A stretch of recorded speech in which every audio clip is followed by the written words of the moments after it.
हो गए आप लोग तैयार? अगला प्रश्न आपके सामने है क्वेश्चन नंबर 3। इसमें भी वही कहा है कि अभाज्य गुणनखंड विधि द्वारा निम्न पूर्णांकों के HCF और LCM क्या। अब यहां पर जो क्वेश्चन नंबर 2 में हमने किया था वही काम यहां करना है, केवल अंतर यह है वहां 2 संख्याएं थी, यहां 3 संख्याएं हैं। तरीका वही है, LCM भी वैसे निकालेंगे और HCF भी वैसे ही निकालेंगे। ये क्वेश्चन जब आप करेंगे तो ये मानकर चलिए कि एक तरह से आपका रिवीजन हो जाएगा, ओके। और कोई चीज आपको पिछले प्रश्न में समझ में नहीं आई तो वो यहां समझ आ जाएगी, ठीक है। चलिए, हमें यहां से कहा है 12, 15 और 21, इनके LCM और इनके HCF आपको ज्ञात करना है, ठीक है। 12 का, 15 का, 21 का। क्या तरीका है हमारे पास? तो हमारे पास सिंपल सा तरीका है। सबसे पहले हम किसकी बात करेंगे? 12 की बात करेंगे। उस 12 की बात करने के लिए क्या करना है आपको? 12 के गुणनखंड करना। हम 12 के गुणनखंड कर लें।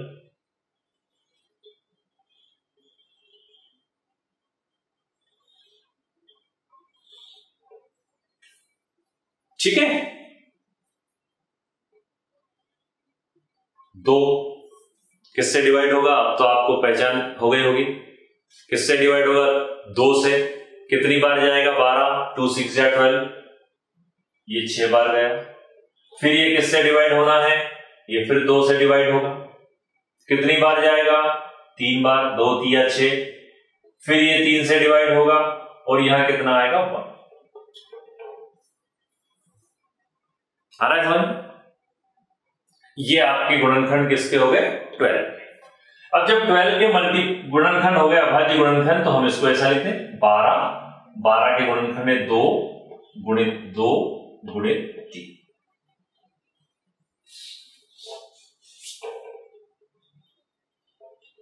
ये गुणनखंड हो गए आपके 12 के। अब कौन बचा? 15। अब हम बात करते हैं किसकी? 15।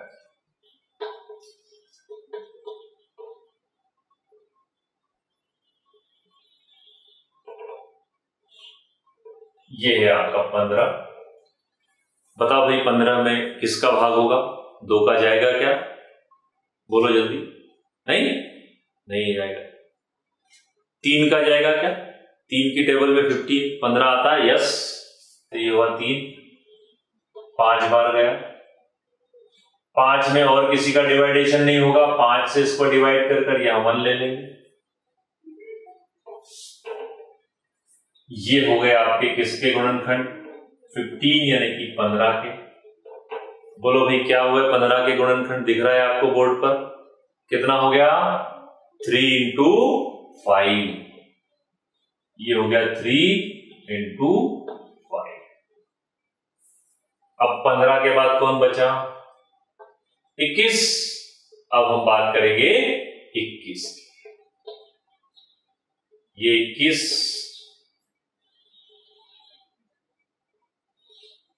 21 में किसका डिवाइडेशन होगा? 21 में किसका भाग लगेगा? 2 से जाएगा? नहीं। 3 से जाएगा? हो सकता है 3 की टेबल में 21 आता हो, मान लेते हैं ये 3 हो गया। कितनी बार गया? 7 बार। 3 7 जा 21 और 7 1 जा 7। तब यहां पर देखिए, अब आपके पास 21 के जो फैक्टर्स आए हैं वो कितने हो गए? 3 into 7। ये हमने अलग अलग जो है सबके क्या निकाल लिए? फैक्टर्स बना लिए। ये सबके अलग अलग फैक्टर्स बन गए। किस किस के फैक्टर्स बन गए? 12 के, 15 के और 21 के। अब आपको उसने क्या करने के लिए कहा है?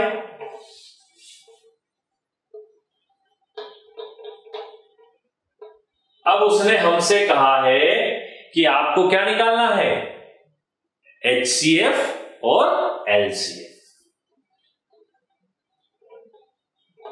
अब बताइए कि यहां पर HCF कितना होगा? किसको कहते हैं भाई HCF? HCF जो तीनों में कॉमन होगा वो HCF। देखें क्या तीनों में कॉमन है? इसमें देखिए 2 है 2 बार, इसमें नहीं है, इसमें भी नहीं है, तो 2 कॉमन नहीं है, छोड़ दो इसको, 3 पर आ जाए। इसमें 3 है 1 बार, इसमें 3 है 1 बार, इसमें 3 है 1 बार, ये तीनों में कॉमन है, एक ही बार है तीनों में, ये एक इसका फैक्टर होगा, तो ये हो गया यहां पर 3। क्या 5 इसमें है? नहीं। इसमें है? नहीं, मतलब 5 भी कॉमन नहीं। 7 इसमें है लेकिन इन दोनों में नहीं, तो 7 भी कॉमन नहीं है। तो कॉमन फैक्टर हमारा केवल कितना है? 3 है, और वही क्या हो गया आपका हाईएस्ट कॉमन फैक्टर। ये निकाल लिया हमने HCF। अब हमें निकालना है LCM। ठीक है, अभी LCM निकालने की टेक्निक मैंने आप लोगों को बताई। LCM में क्या देखना? जो जिसमें है उसको लिखना, अगर जो सब में है उसको भी लिखना, लेकिन उसको कैसे लिखना? जिसमें सबसे ज्यादा बार है उसको लिखना, और अगर वो अकेला है और किसी में नहीं है तो लिखना कि नहीं लिखना? तो भी लिखना। तो हम देखें यहां पर हम आए, यहां देखिए 2, इसमें 2 बार है 2 2 बार, इसमें है क्या? नहीं है। इसमें है क्या? नहीं है, लेकिन हमें 2 तो लिखना पड़ेगा, तो सबसे ज्यादा बार 2 क्या है? यही है। कितना है? 2 into 2, तो हमने यहां लिख दिया इसको 2 into 2। अब चले हम 3 पर। 3 इसमें है क्या? कितनी बार? 1 बार। 3 इसमें है क्या? है। कितनी बार? 1 बार। 3 इसमें है क्या? है। कितनी बार? 1 बार। तीनों में 3 है, लेकिन वो 3 क्या किसी में एक से ज्यादा बार है? नहीं। पहले में भी 1 बार, दूसरे में भी 1 बार, तीसरे में भी 1 बार, तो सबसे ज्यादा बार 1 बार ही हुआ। तो हम 3 को भी कितनी बार लिखने वाले हैं? 1 बार। इंटू 5 ले लो। 5 इसमें है क्या? इसमें है? नो। इसमें है? नहीं, लेकिन 5 को लिखना पड़ेगा कि नहीं? लिखना पड़ेगा, तो ये हो गया आपका 5 इंटू ये 2 हो गए, 3 हो गए, 3 हो गया, 5 हो गया, 3 हो गया, कौन बचा? 7। 7 इसमें तो है लेकिन किसी और में नहीं है, तो 7 को लिखना कि नहीं लिखना? बताओ भाई, 7 को लिखना कि नहीं लिखना? बिल्कुल लिखना पड़ेगा।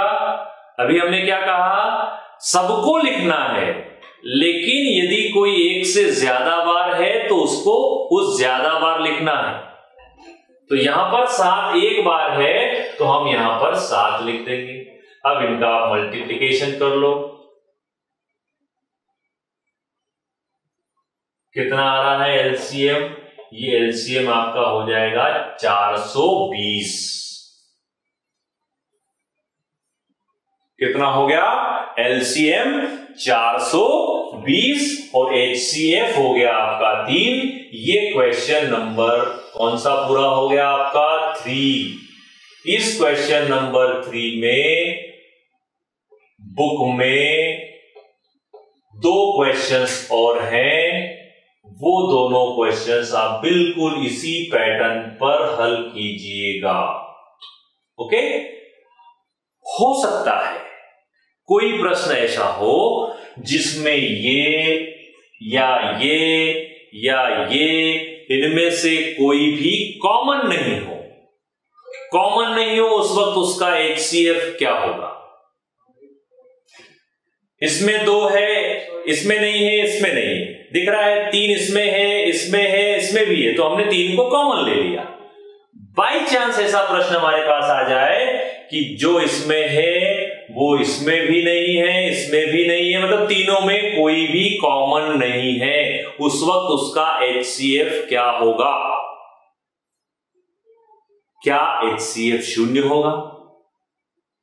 नहीं। एक अभाज्य गुणनखंड एक जो है 1 सभी का होता है। हम सामान्यतः 1 को नहीं लिखते हैं, लेकिन वो उसका गुणनखंड है। तो ऐसी स्थिति में यदि कोई तीनों में नहीं दिख रहा हो तो 1 तो तीनों में ही है।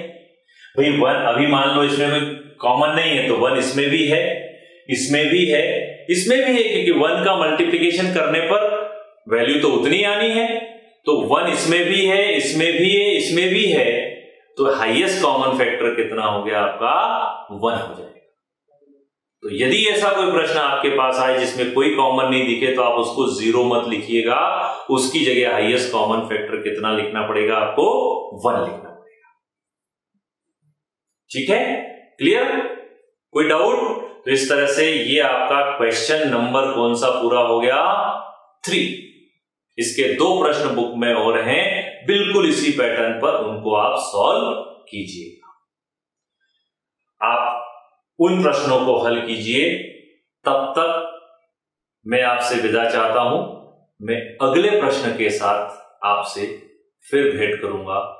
उसमें हम क्या स्ट्रेटेजी करेंगे, क्या फॉर्मूला उपयोग करेंगे, उस पर बात